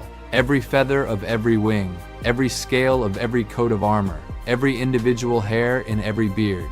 Inside the largest grotto on the back wall is a relief depicting King Khosrow II. He stands in the center, dressed in full royal regalia, armed for battle. To his right is the goddess Anahita, holding a vessel of water. To his left is a figure that has never been definitively identified. The unidentified figure is taller than the king, taller than Anahita, taller than every other figure in the grotto. By measurement, the figure stands approximately 2.5 meters tall, while the king beside it stands at the standard height for Sasanian royal portraits, around 2 meters. The figure wears a long robe that conceals its body, but its face is clearly visible. And the face is wrong. The eyes are too large. The nose is too small. The mouth is barely more than a slit. The skin appears smooth, with no detail, no wrinkles, no texture, as if the artisans either couldn't or wouldn't render it normally. The figure has no beard, which is anomalous in itself. Every adult male depicted in Sasanian art has a beard. It was a marker of dignity, of nobility, of belonging. But this figure has no facial hair at all. In the figure's hands is an object that has never been identified. It looks like a circular disc, divided into segments, with what appears to be writing or symbols around the edge. Some researchers have speculated it might be a sundial. Others have suggested an astrolabe. But sundials and astrolabes did not exist in this form in the 7th century. The geometry of the object is too precise. The segmentation is too regular. It resembles, more than anything else, a mechanical instrument. The figure has no inscription, no name, no title. In a culture that meticulously labeled every important person in every relief, this being is anonymous. It is simply there, standing beside the king, towering over him, holding an object that shouldn't exist. Iranian archaeologist Masoud Azarnoush studied this relief for over 20 years before his death in 2008. He concluded that the figure could not be a known historical person, a mythological deity, or a symbolic representation. It didn't fit any of those categories. In his final paper, published posthumously, he wrote that the figure represented, in his opinion, a witness, a being who was present at the moment of the king's coronation, and whose presence was so significant that it had to be recorded, even though its identity could not be revealed. A witness to what? Azarnoush never fully answered that question. He died of a heart attack while preparing his final lecture on the subject. His notes were inherited by his family, who to this day have not released them publicly. So we are left with 6 reliefs, 6 carvings in stone, scattered across modern Iran, made over the course of nearly 1,000 years by some of the greatest artisans in human history. And each one shows a being that doesn't quite belong. The Lamassu at the gate of all nations, the strange lion at the Apadana, the 6-fingered god at Nakshi Rostam, the elongated giant at Behistun, the unlabeled delegation with the perfect sphere, the towering witness at Take Bostan. What connects them? Conventional archaeology says nothing. They are products of different empires, different artists, different centuries. They are symbolic, mythological, decorative. They are art, not record. But ask yourself this. If you were a civilization that had encountered something beyond your understanding, something that visited your kings, walked among your priests, gave gifts to your emperors, what would you do? Would you write about it in a way future generations could easily decode? Or would you carve it into stone, leave it ambiguous, and trust that those who needed to understand would understand? The Persians built monuments designed to last for thousands of years. They knew that languages would die. They knew that empires would fall. They knew that one day, future people would stand before their carvings and try to make sense of them. And they made choices about what to record and how to record it. They chose to include these beings. They chose not to explain them. We can dismiss it all as mythology. We can call it symbolism. We can argue that ancient people simply imagined creatures that didn't exist, the way we imagine dragons and unicorns today. And maybe we're right. Maybe every one of these 6 reliefs is exactly what the textbooks say it is. But maybe, just maybe, there's another possibility. That somewhere between the realism of the tribute bearers and the precision of the architecture, the Persians were also recording something real. Something that doesn't fit our modern understanding of the ancient world. Something that walked among them, was honored by them, and was eventually forgotten by everyone except the silent stone that remembers. We live in an age of confidence. We believe we understand the past. We believe we have decoded its mysteries.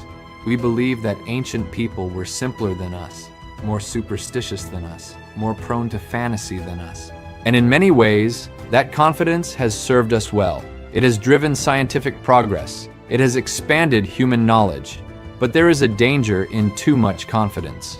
The danger of looking at something that doesn't fit our framework and dismissing it, rather than questioning the framework itself. The Persians left us 6 puzzles carved in stone, 6 reliefs that don't quite make sense, 6 images that have survived earthquakes, invasions, and the slow erosion of time, waiting for someone to look at them clearly and ask what they really show. Maybe the answer is mythology. Maybe it's symbolism. Maybe it's nothing more than the imagination of a people long dead. Or maybe, the next time you stand before an ancient carving, you should look a little more carefully. Count the fingers, measure the proportions, Notice what is labeled and what is not, because the past is not silent. It speaks to us in the language of stone. And sometimes, what it says is far stranger than anything we are prepared to hear. The civilizations that came before us were not less than us. They were different. They saw a world we no longer see. And the question is not whether they were imagining things. The question is whether we, in our certainty, have stopped imagining the possibility that they were not. 6 reliefs, 6 beings, 6 unanswered questions, and one ancient empire that left them all behind, carved into eternity, waiting for us to finally look up and see them for what they are. Start with the man who was found first, the one with the gold earring. Archaeologists call him Salt Man I. He died around 300 AD during the Sasanian period of the Persian Empire, the same era when Rome was crumbling and Christianity was just beginning to spread across the Mediterranean. He was around 35 years old when the mine collapsed on top of him. We know this because his bones tell the story of a violent end, a fractured skull, broken ribs, signs that he was crushed beneath tons of falling rock. But here's where it gets strange. When researchers at the University of Zurich examined tissue samples from his body in the early 2000s, they found something that, by every rule of biology, should not have been there. His blood cells were still identifiable, not just traces, not just chemical signatures, actual recognizable red blood cells preserved in his soft tissue. Think about that for a second. Red blood cells are some of the most fragile structures in the human body. They typically begin to break down within hours of death. Within days, they should be unrecognizable. Within years, they should be gone entirely. And yet here, after 17 centuries buried in salt, they were still visible under a microscope. The salt had done something extraordinary. It had pulled every molecule of moisture out of his body so quickly and so completely that decay simply stopped. The bacteria that normally consume a corpse couldn't function without water. The enzymes that break down tissue couldn't activate. He was, in effect, freeze-dried in stone. But that's the scientific explanation. What scientists still don't fully understand is why the preservation in this particular mine is so much more complete than in other salt deposits around the world. Salt mines in Austria, Poland, and Pakistan have all yielded ancient remains, but none with the same level of cellular integrity. Something about the specific mineral composition of Chehrabad, something about the humidity, the temperature, the chemistry of the rock, created conditions found almost nowhere else on Earth. And that one earring he was wearing? Pure gold. Not the kind of jewelry a common laborer would own. So who was he really? A wealthy merchant? A noble visiting the mine? A traveler caught in the wrong place at the wrong moment? We may never know his name, but we have his face. We have his blood. And in some strange way, we have a piece of him that has refused to die for almost 2,000 years. If that wasn't unsettling enough, wait until you hear what was found inside his stomach. When forensic scientists examined Salt Man IV, discovered in 2005 and dated to roughly 400 BC, making him over 2,400 years old, they did something rarely possible in archaeology. They examined his stomach contents, not fossilized, not theoretical. The actual food he had eaten in the final hours of his life still sitting where digestion had left it. What they found was a porridge-like mixture of grains, including barley and a type of wheat, unremarkable for an ancient Persian diet. But mixed in with the grains were tapeworm eggs, specifically eggs from Tanya, the beef tapeworm. And this is where archaeology collided with medical history in a way that no one expected.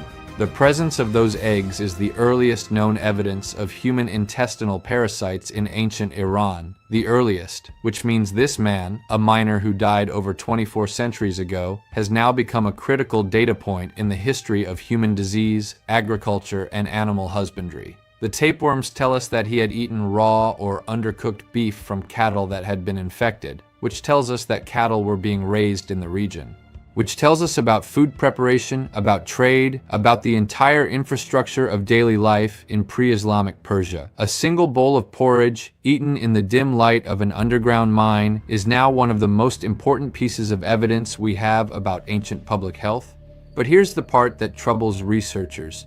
The level of preservation in his digestive tract was so precise that they could identify not just the parasites, but the stage of digestion the food was in when he died.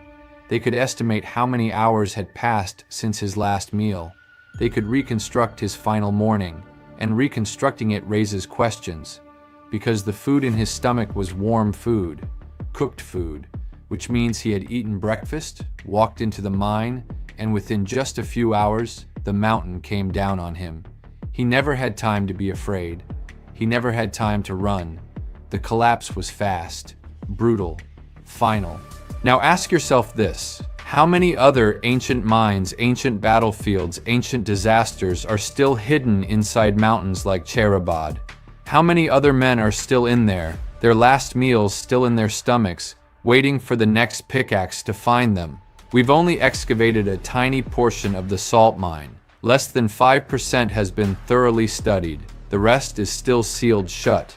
But it gets stranger from here, because the next discovery wasn't a body at all. It was something the salt men were carrying, something that, by every historical record we have, shouldn't have existed yet. Among the artifacts pulled from the Cherabad mine alongside the mummies, archaeologists found a collection of mining tools: hammers, picks, leather sacks, oil lamps, woven baskets, standard equipment for ancient laborers. Nothing unusual on the surface.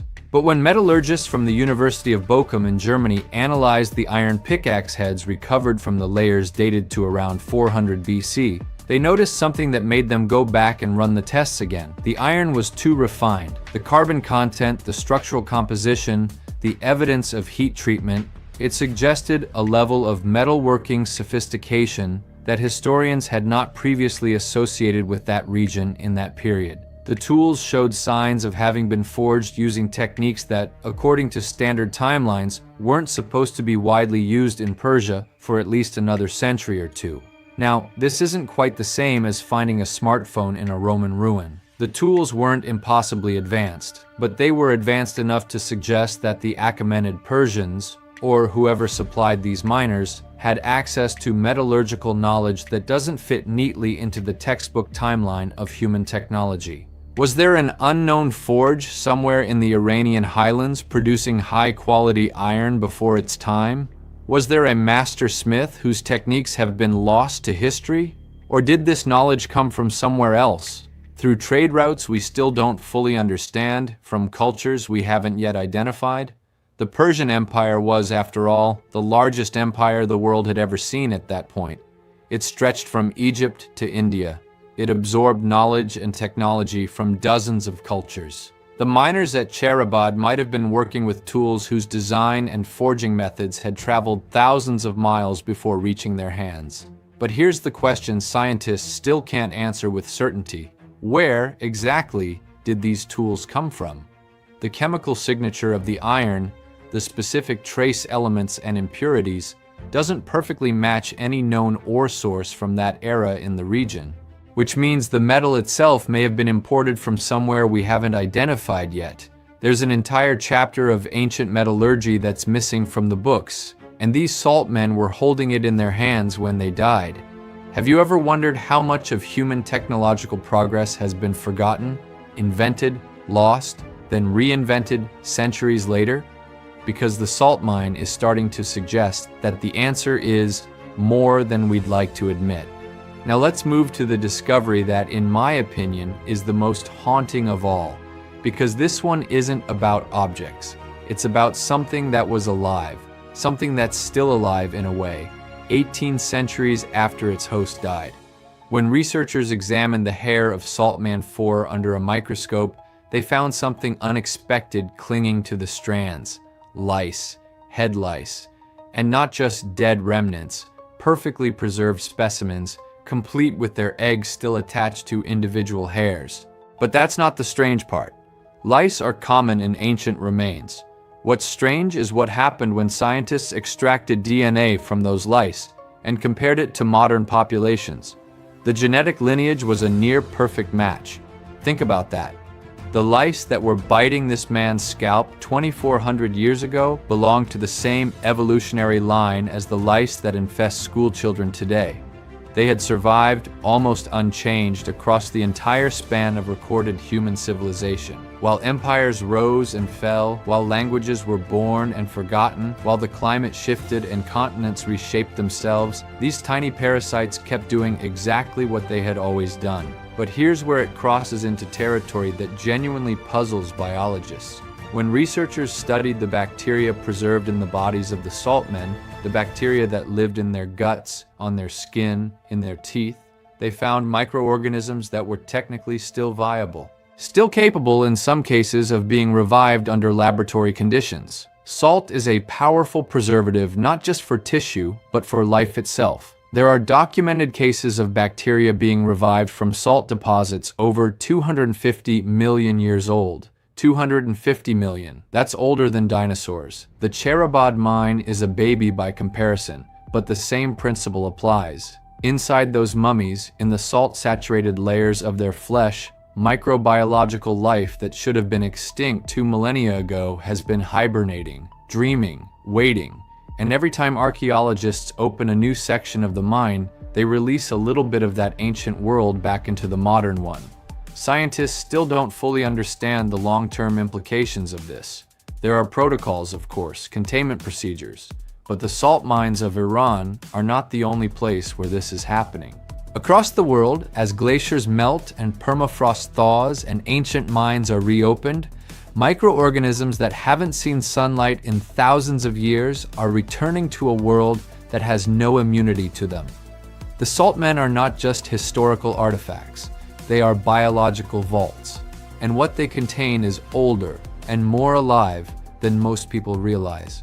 Pause for a second and ask yourself something. If a single mine in Iran has produced this much evidence of ancient life and forgotten knowledge, what's hidden in all the places we haven't looked yet? Because the next discovery from Cherabad is going to make that question feel a lot more urgent. It involves a body that was found in a position no human should have been in. In 2008, miners working a different section of the Cherabad complex broke through into a chamber that had been sealed for centuries. Inside, they found another mummified man, but this one wasn't lying down. He wasn't curled in a fetal position, he was folded. His body was bent forward at the waist, almost completely in half, as if he had been crushed between two enormous slabs of rock and frozen in that position by the salt before the soft tissue could collapse. His arms were thrown forward, his head was driven down between his knees. The expression on his face, what could still be read of it after 17 centuries, was one of terror. He was named Salt Man 5, and dating placed him in roughly the same era as Salt Man 1, around 300 AD. The forensic reconstruction of his death is one of the most chilling in archaeological history.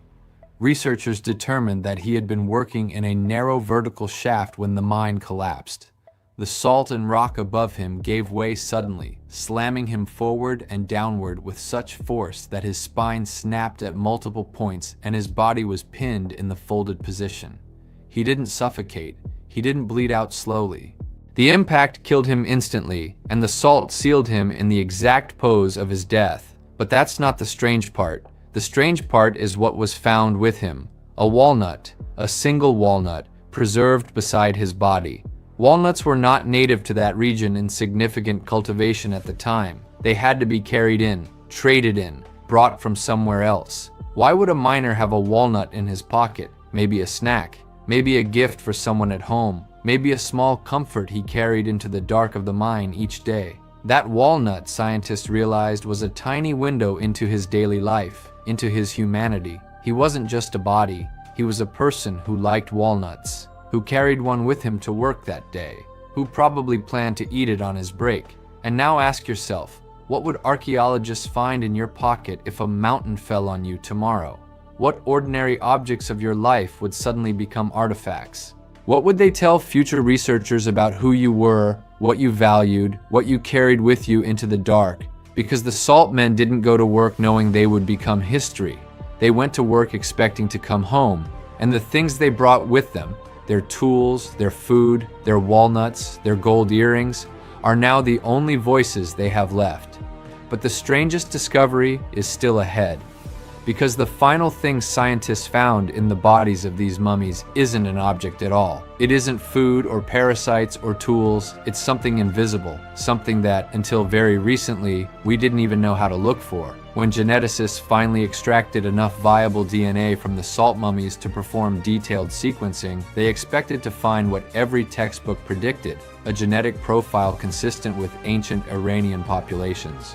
Markers similar to the people who had lived in the region for thousands of years and whose descendants still live there today. What they found instead raised eyebrows around the world. Several of the salt men carried genetic markers that didn't quite fit, traces of ancestry that suggested mixing with populations from far outside the Iranian plateau. Some markers pointed toward Central Asia, some pointed toward the Caucasus, some pointed toward populations that, frankly, scientists hadn't expected to see represented in a remote mining community in northwestern Iran 2,000 years ago.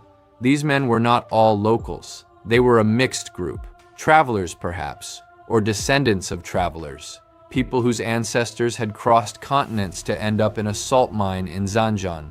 This shouldn't be possible according to the simplistic version of ancient history many of us learned in school. The version where ancient peoples stayed mostly where they were born and rarely traveled far.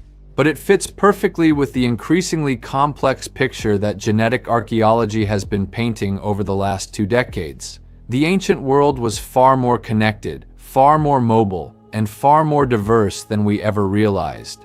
The Silk Road wasn't just carrying silk and spices, it was carrying people, their genes, their stories, their lice, their walnuts, their iron tools. And here's the part that scientists still can't fully explain. One of the salt men carried a genetic signature so unusual that researchers initially flagged it as possible contamination. They tested it again and again. Each time, the result came back the same. He carried markers that don't match neatly with any known modern population. Not Iranian, not Central Asian, not European, something else. Something that may represent a population that no longer exists in any pure form. A genetic ghost. A whisper of a people we don't have a name for. A culture that may have been absorbed into others and lost to history before any written record could capture it. Who was he? Who were his ancestors? What language did they speak? What gods did they pray to? What did they call themselves? We will probably never know. And that, more than the gold earring or the preserved blood or the folded body or the walnut in the dark, that is the most haunting discovery of all, because it means that for every group of people we have a name for in ancient history, there are likely dozens that we don't. Entire civilizations, entire languages, entire ways of being human, gone, erased by time, surviving only as faint genetic echoes inside the bodies of men who happen to die in just the right kind of salt. The Cherabad salt mine has given us 6 bodies so far, possibly more, in the layers we haven't reached yet. Each one is a story interrupted.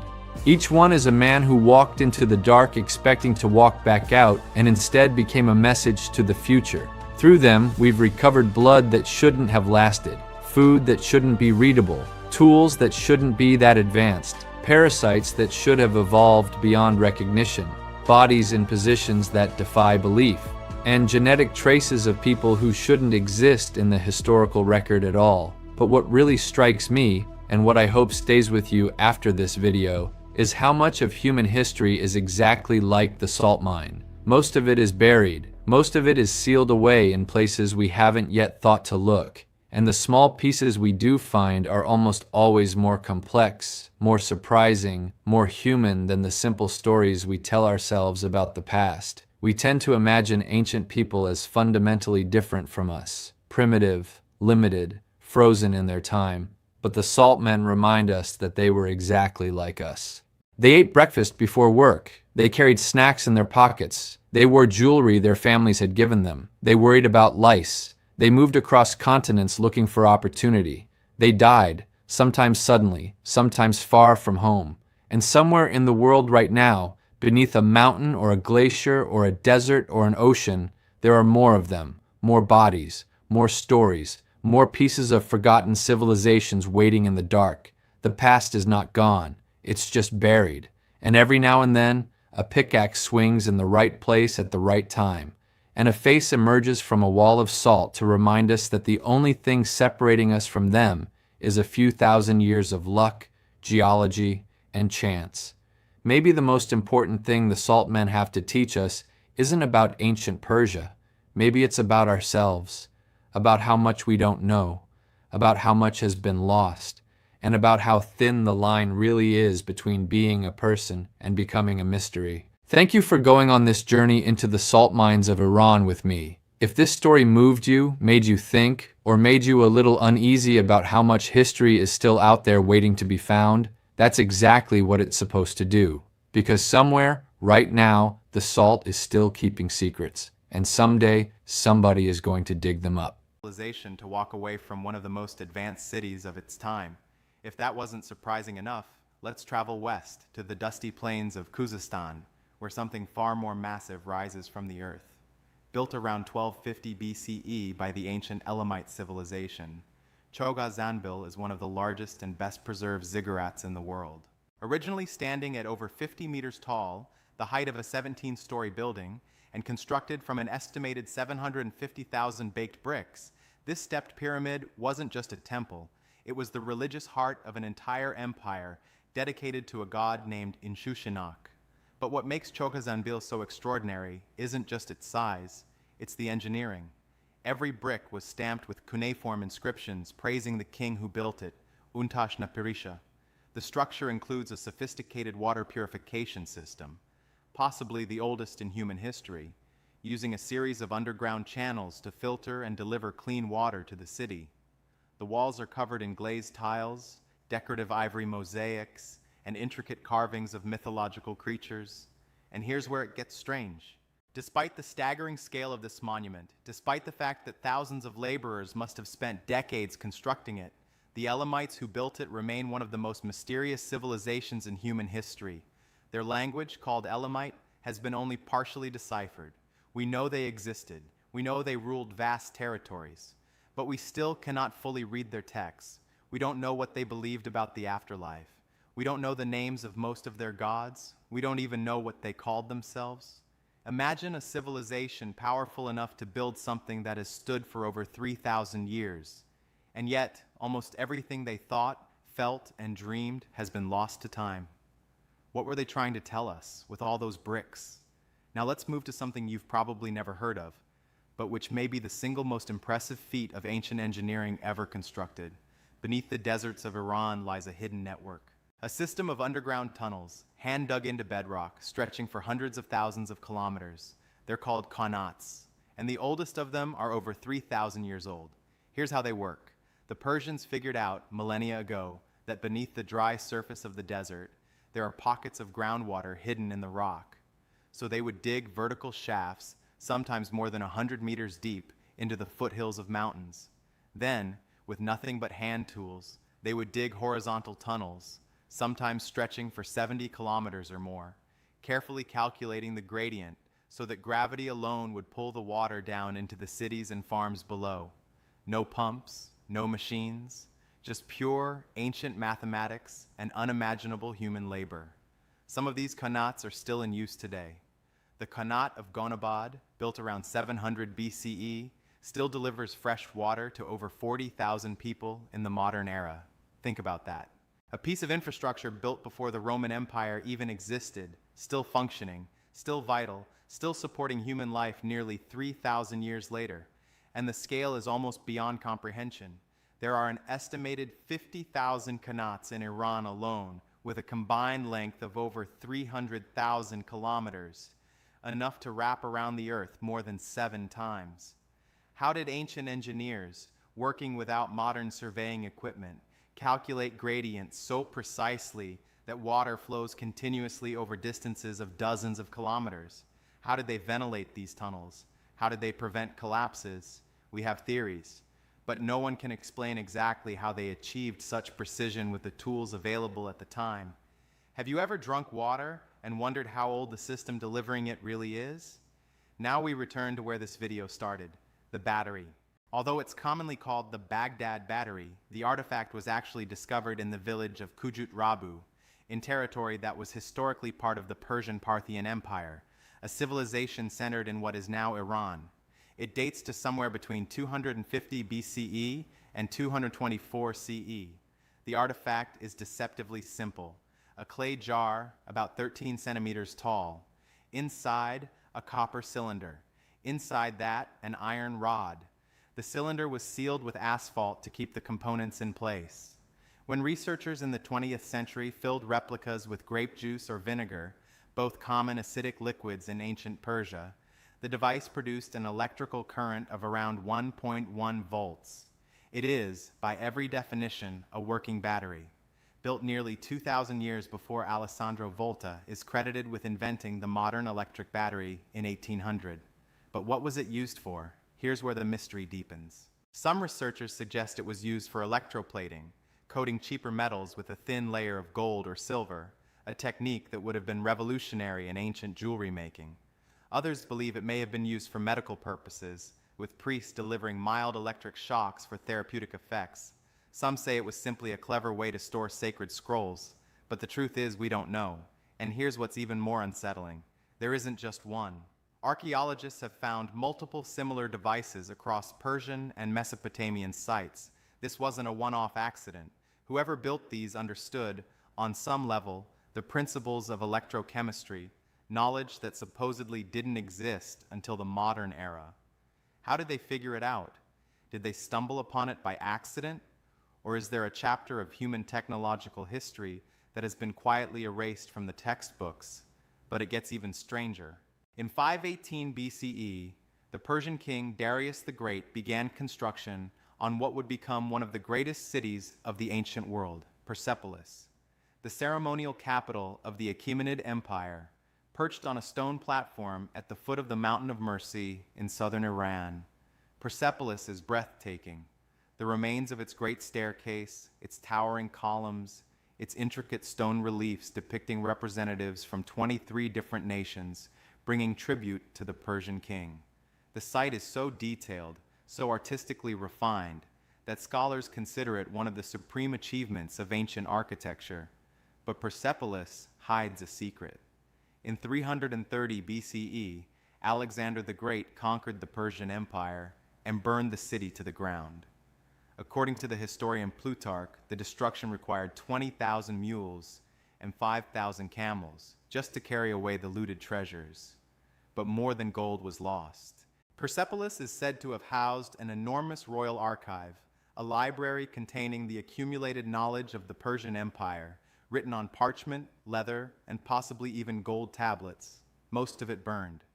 What we know about ancient Persia today is essentially what survived this catastrophe, or what was recorded by foreign historians, mostly Greeks, who often portrayed the Persians as enemies. We have no idea what scientific knowledge, what philosophical treatises, what medical breakthroughs, what astronomical calculations were lost in the flames of Persepolis. Imagine an entire civilization's intellectual legacy reduced to ash in a single night. Imagine the textbooks that might have existed, the discoveries that might have changed the course of human history. What did the Persians know that we will never recover? If everything we've discussed so far challenges the timeline of civilization, what comes next might shatter it entirely. In 2001, after a series of devastating floods in southeastern Iran, local villagers in the Jiroft region began uncovering strange artifacts, beautifully carved stone vessels decorated with mythological creatures, geometric patterns, and scenes that looked unlike anything previously known from the ancient world. Looters quickly began plundering the area, selling artifacts on the black market. But when archaeologists finally arrived, what they found was extraordinary: an entire lost civilization. The Jiroft culture, as it came to be called, dates back to approximately 3000 BCE, and possibly earlier. The objects recovered from the area include intricate carvings of zebu cattle, scorpions, eagles, and human figures, all rendered in a style completely distinct from contemporary Mesopotamian or Egyptian art. Some artifacts even appear to be inscribed with a previously unknown writing system, symbols that have not yet been deciphered. This raises an enormous question. According to the standard historical narrative, civilization was born in Mesopotamia around 3500 BCE and spread outward from there. But the Giraffe discoveries suggest that a parallel civilization, equally advanced, equally complex, may have existed in southeastern Iran at the same time, or possibly even earlier. Some Iranian archaeologists have gone further, suggesting that Giraffe might be the true cradle of civilization, with knowledge spreading from Iran westward to Mesopotamia rather than the other way around. The lost kingdom of Arata, mentioned in ancient Sumerian texts as a fabulously wealthy land somewhere in the east, could it have been Giraffe? The truth is, we may never know. The undeciphered script remains a complete mystery. The cities of the Giraffe civilization have not been fully excavated, and the artifacts recovered so far raise more questions than they answer. What if everything we've been taught about the origins of human civilization is wrong? And finally, we arrive at the most ancient and the most mysterious site of all. In the central plains of Iran, near the modern city of Kashan, lies a place called Tepe Sialk. The earliest layers of this archaeological site date back to approximately 6000 BCE. That's nearly 8,000 years ago.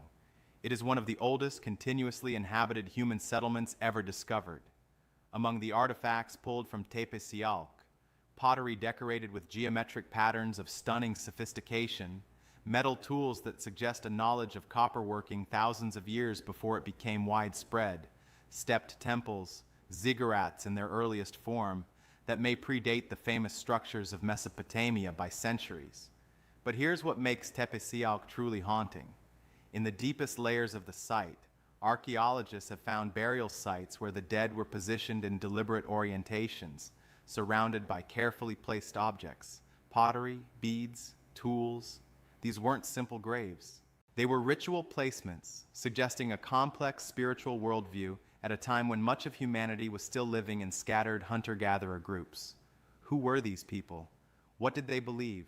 And how did they develop such sophisticated culture, art, and architecture so early in human history? Tepe Sialk is part of a growing body of evidence, alongside sites like Göbekli Tepe in Turkey, that's forcing archaeologists to rethink the entire timeline of human civilization. The traditional narrative says that humans were nomadic hunter-gatherers until around 10,000 years ago, when agriculture and cities slowly emerged. But sites like Tepe Sialk suggest that organized, ritualistic, technologically capable societies may have existed far earlier and far more widely than we ever believed. Are we looking at the remains of civilizations that rose, flourished, and fell long before recorded history began? How much human achievement has been buried, forgotten, or simply lost to time? We began this journey with a battery, a small clay jar that should not have been able to generate electricity. We end it with a 6,000-year-old settlement that suggests civilization itself may be far older and far stranger than we've ever imagined. The lands of modern Iran hold something that few other places on Earth can claim, an unbroken thread of human achievement stretching back tens of thousands of years. From the mysterious burnt city of Shari Sukte to the towering ziggurat of Shoga Zanbil, from the underground rivers of the Kanats to the lost knowledge of Persepolis, from the unreadable script of the Giraffe civilization to the haunting silence of Tepe Sialk, each of these discoveries forces us to confront an uncomfortable truth. History is not a straight line. It's not a simple story of progress, where each generation builds neatly upon the last. It's a fragmented mosaic, a puzzle with most of its pieces missing. And the pieces we do have suggest that human beings throughout time have been far more clever, far more curious, and far more capable than we usually give them credit for. We tend to think of ourselves, those of us alive today, as the most advanced humans who have ever existed.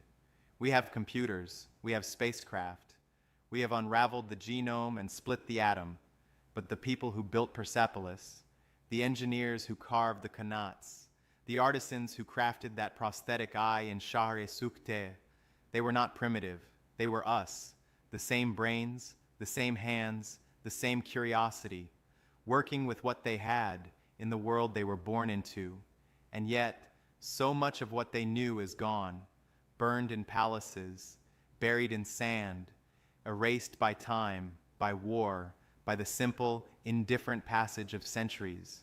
What does that mean for us? Maybe it means that civilization is more fragile than we realize.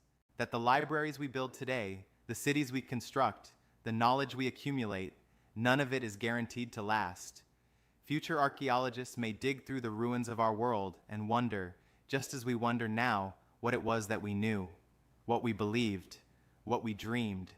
Or maybe it means something more hopeful, that humanity has always been searching, always reaching, always trying to understand the world and leave something behind. From a clay battery to a digital satellite, from a cave painting to a film like the one you're watching right now, the impulse is the same, the desire to create, to explore, to remember. The discoveries of Iran are not just relics of the past, they are mirrors. They show us who we were. And in doing so, they ask us a question that has no easy answer. Of everything we are building today, what will survive? And of everything we think we know, how much of it is simply waiting to be forgotten?